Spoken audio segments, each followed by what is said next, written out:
Hello Galactic family, greetings, dear ones, I am Krian of Magnetic Service.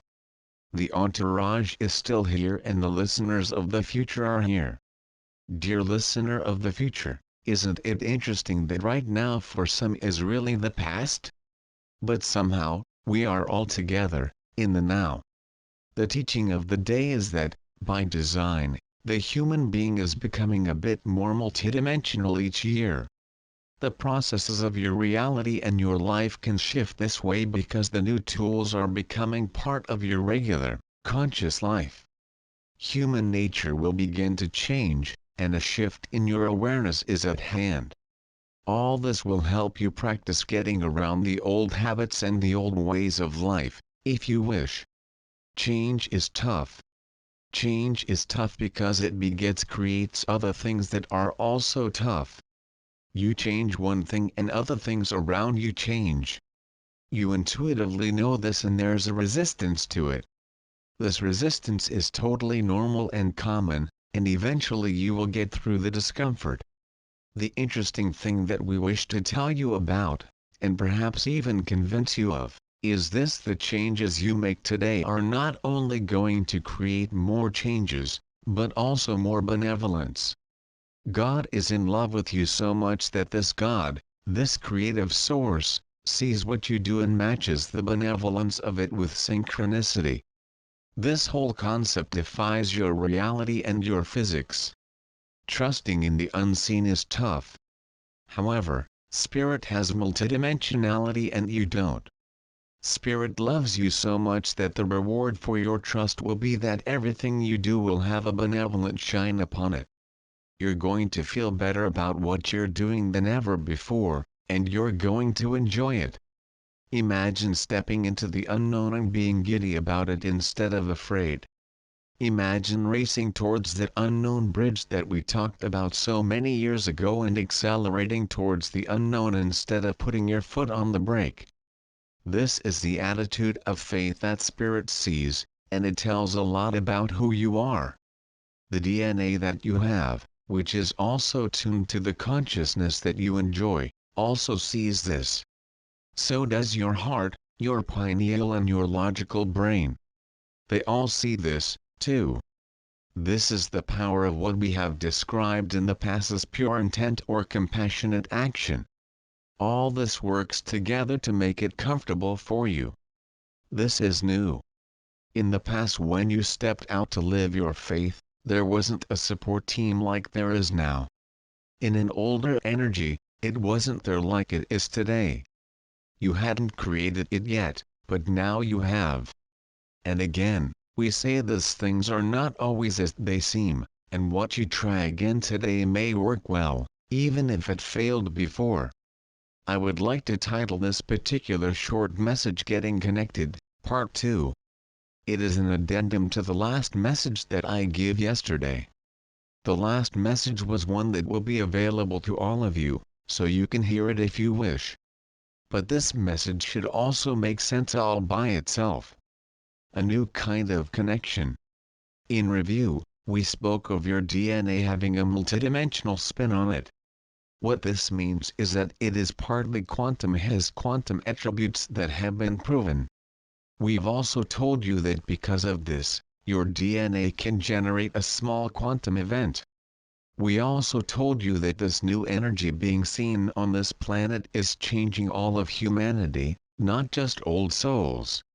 Many are starting to awaken to new kinds of possibilities, and they are using these possibilities to do many things that may seem magical to you since they are so different.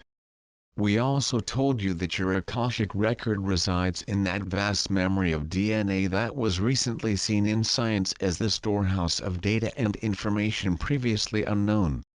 So formerly labeled junk DNA is now known to contain an amazing amount of information.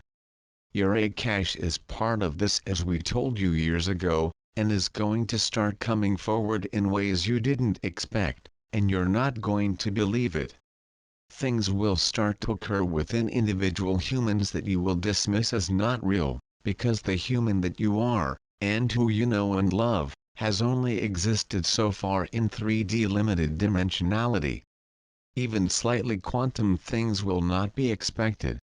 What does humanity do, especially in the old energy, when they find someone who is fully psychic? Everyone either wants a piece of it or they want to run from it. It's often called magic or evil. The government wants it, even though it is not fully understood. Many simply deny it and don't know what to do with it. What if I told you that this simple example is just a peek at what is going to happen? Are you ready for it? A super psychic person, a person who might even be called a precognitive individual, is one who can pick up on the potentials of reality that exist in the circle of time. However, this person will speak about events as though it had already happened. Potentials carry the same energy as the real thing. Sometimes the precogs are put on some kind of a pedestal or whisked away to a secret kind of room. They might be correct in what they see, or not, depending on what humans do with the potentials. But they are seen as different, and often scary. A psychic can help the police over and over, yet many police will shut the door and roll their eyes and say it's not true. It's not real to them because it's not something they can deal with in 3D. You see what I'm saying? This is about to change. More and more, humans are going to become aware of special things that only they can do. They will have special remembrances and they won't know what to do with them. They may even pick up on potentials around them. A Wu example. I wish to make this simple, for that's when the most understanding occurs. I want to introduce you to Wu. This is really not another parable like the others, but just an example. Wu is anywhere from 4 to 6 years old and he is in the new energy. Wu starts telling his parents who he used to be. He starts to tell them what it was like when he was in the family, but in a different way.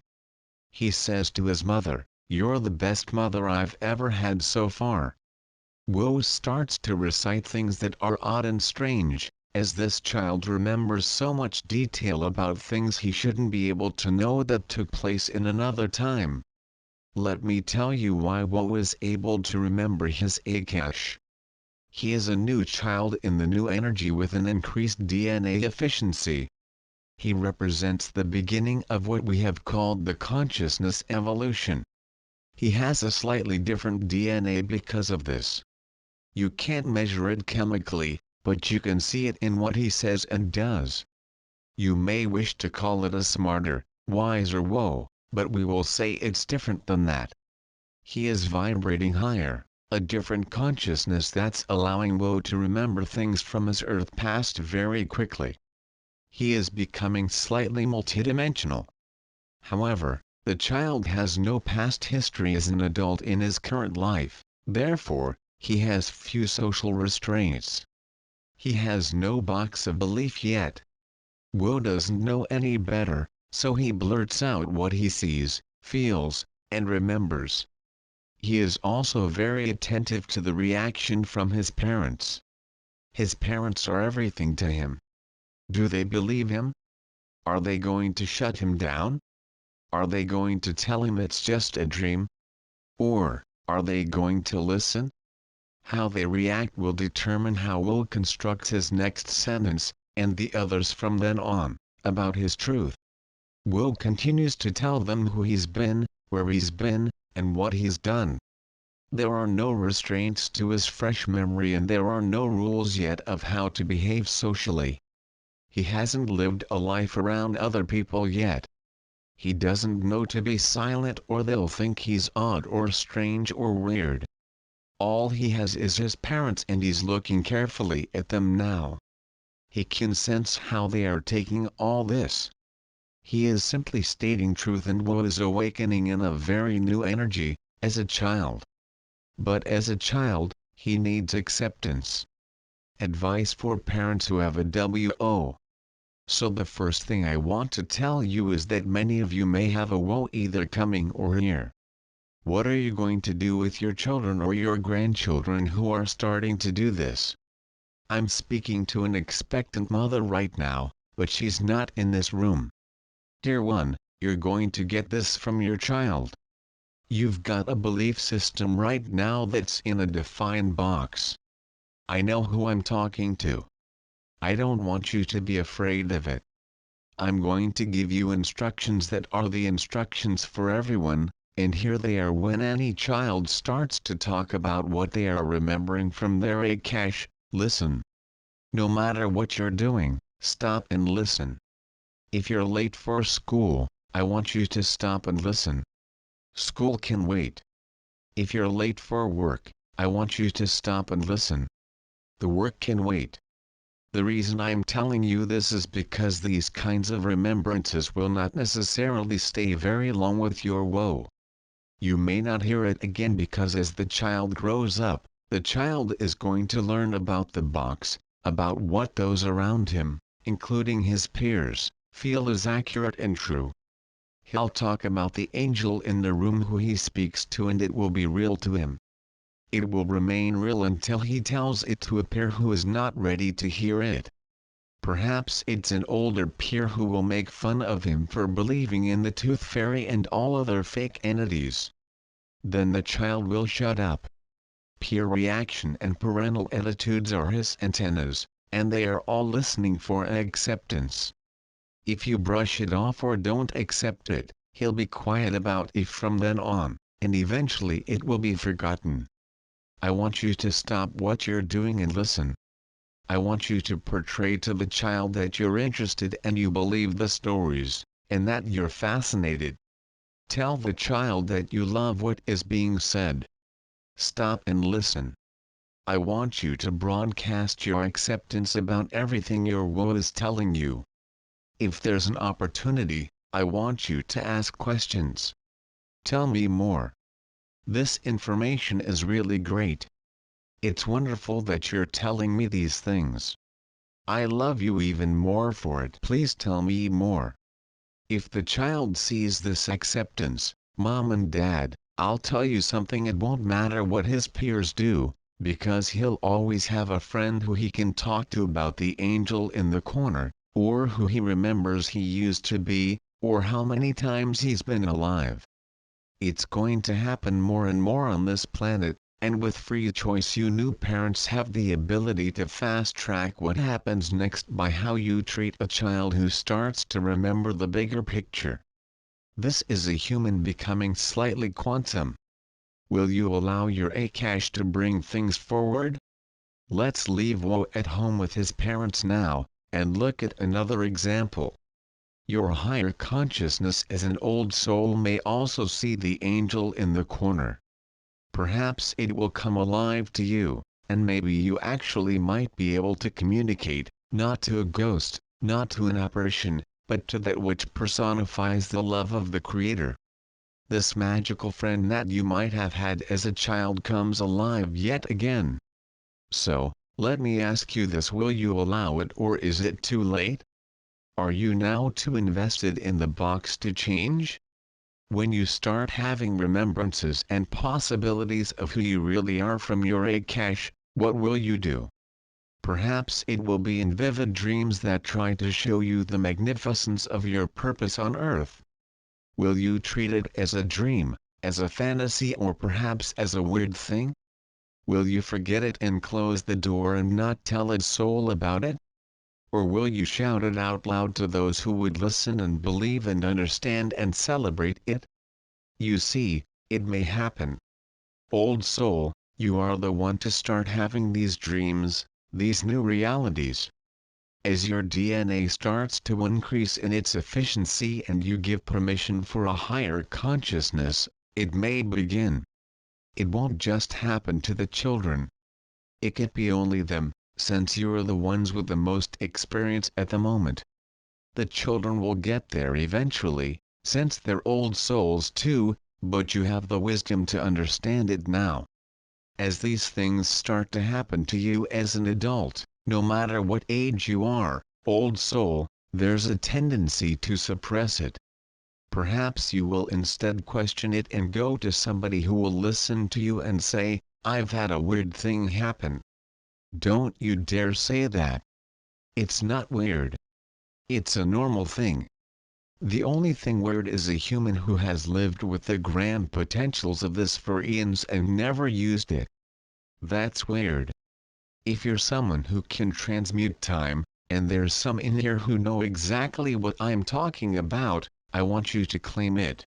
If you're one here or listening who has had what I will call a multidimensional experience, I don't want you to tell somebody it was weird.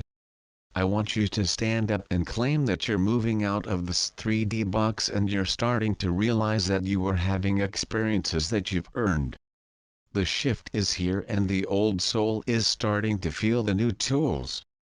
Some of you will have strange things happen that are only strange because they are outside of the box of your past belief. Do you have the courage to celebrate a voice in your head called intuition, which you hear for the first time? Or are you going to run to the doctor? It's your choice. That's the addendum that I want to put forward as another way of connecting with God. Being connected isn't simply a realization of spiritual things. It's becoming them. Being connected is being a part of the shift in the new energy of the planet. Gone are the days when you just sit and watch it all. Now, you are helping to create it. That's enough for today, and you've had enough teaching in this room to know what I'm talking about. Speaking of a 2-day seminar, I would love you to leave this place differently than you came. Reader, I want the same for you. Sit for a moment and ponder whether this is real for you or not. What has been said and taught this day goes beyond the box that you have lived in called normal all your lives. What you should know is that beyond the box is the real world. The one you have been living in is the limited world. This awareness alone will allow those in this room and reading to change that need within you to intellectualize all this. Remember this: all you have to intellectualize anything is your old experiences in the box. All that you have to judge anything at this point is only what you have already experienced. Therefore, if it's something brand new and never experienced yet, all you have are the old analysis tools to validate it. All you really have is the trust and the intuition if it is real or not. The black and white person who sees color for the first time has the tendency to question his perception, rather than enjoy the magnificence of a new, colorful world. Many will talk themselves right out of actually seeing the color and remain in black and white. The realization of this very human pitfall will help you to get past the old thinking that may have kept you from believing any of these things. Major changes are here for you now. The next time you meditate, say this: Dear Spirit, I'm in love with the creative source and I'm part of it. I don't understand much of it, but being in love means I don't have to. Dear Spirit, show me what I need to know. Give me the intuition that will guide me to places that I don't expect, and in the process let me have joy in my life. As I walk into what appears to be the dark, let me understand that it is really a new kind of perfect light, one I never saw before now. And so it is.